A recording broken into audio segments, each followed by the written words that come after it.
समझता हूं कि प्रशासन का और पुलिस का ही प्रायोजित प्रोग्राम था, जो मैं आपको समझाना चाहता हूं। मेरा कहना यह है कि मैंने खुद अपनी आंखों से पुलिस को फायरिंग करते हुए देखा है, पब्लिक की तरफ को मैंने खुद देखा। ये उनका कहना गलत है कि पुलिस की तरफ से कोई फायरिंग नहीं। पुलिस कह रही है हम रबर की बुलेट चला रहे थे। रबर की बुलेट से कोई मर जाता है क्या? उनका यही कहना है, तो कह रहे हैं कि नहीं, 315 गोल से जो ओरिजिनल वेपन होता है, गन होती है, वो चला रहे थे। ये मेरे सामने की बात है, मैं इसका प्रत्यक्ष साक्षी हूँ। कानून के विपरीत है और ये पुलिस और प्रशासन की गलती है, कमी है। गैर कानूनी तरीके से सर्वे कराया गया और उसके बाद दूसरा जो हुआ है वो वाकई में बिल्कुल ही पूर्व नियोजित था और उन्होंने घंटों के अंदर ही अंदर कैसे परमिशन डीएम साहब ने दे दी, जबकि वो सूचना जो है वो कमिश्नर को मुझे देनी चाहिए थी। उन्होंने मुझ पर दबाव ये बनाया कि आप इसको सिर्फ रिसीव कर लें।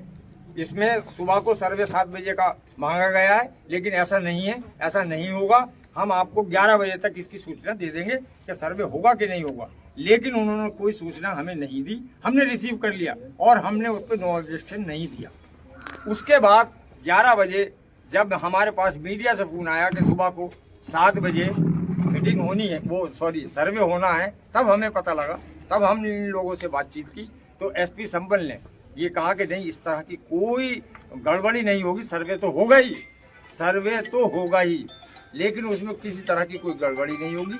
हम किसी पब्लिक को नहीं आने देंगे, ना ही आप किसी से इस बात को कहें कि साहब सर्वे होने जा रहा, आप आए। हमने किसी से इसी वजह से शहर की अमन बरकरार रखने के लिए, शहर में शांति बरकरार रखने के लिए हमने कहीं इस बात को नहीं कहा कि सुबह को 7 बजे सर्वे होगा। और सबसे बड़ी बात एक और है,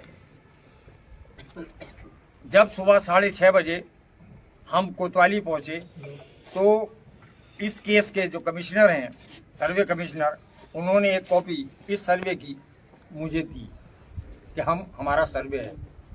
तो मैं उस पर मैंने आपत्ति दर्ज की, लेकिन एसडीएम सबमल ने वो कागज फौरन मुझसे ले लिया कि नहीं, जब हमने रात आपको सूचना दे दी है तो अब दूसरी बार नहीं दी जाए। ये कोतवाली के दफ्तर की बात है जहां इंस्पेक्टर महोदय बैठते हैं। तो इसमें किसकी साजिश लग रही है?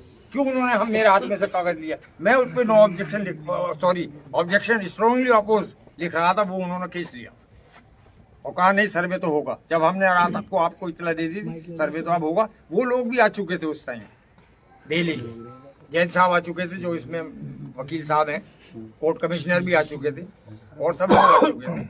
तो इसमें पहले से कहीं से मुस्लिम लोगों की कोई प्लानिंग नहीं थी, ये बिल्कुल साफ है। अगर कहीं होती तो हमें इत्तला होती, हम उसे कंट्रोल करते। ऐसा कुछ हमने भी शहर की अमन और शांति बनाए रखने के लिए किसी से इसलिए नहीं कहा कि हो सकता है कि हम ये सारी बात बता दें तो पब्लिक इकट्ठी हो जाए। पब्लिक इकट्ठी उस टाइम हुई है जब उन्होंने पूरा छावनी बना दी। हमने उनसे ये रिक्वेस्ट भी करी थी कि आप पुलिस न लगाएं, आप पुलिस न लगाएं, इससे भ्रम की स्थिति होगी। लेकिन उन्होंने 5 बजे से चौतरफा पुलिस लगा दी, सारे रास्ते बंद कर दिए। तो इससे पब्लिक में एक अफवाह ये गई कि कुछ ना कुछ बड़ा होने वाला है, इसलिए पब्लिक इकट्ठी हुई। और उसके बाद जब ये पानी देखा जाता हुआ, तब वो पब्लिक में एक भ्रम की स्थिति ये पैदा हो गई कि जामा मस्जिद की खुदाई हो रही है बिना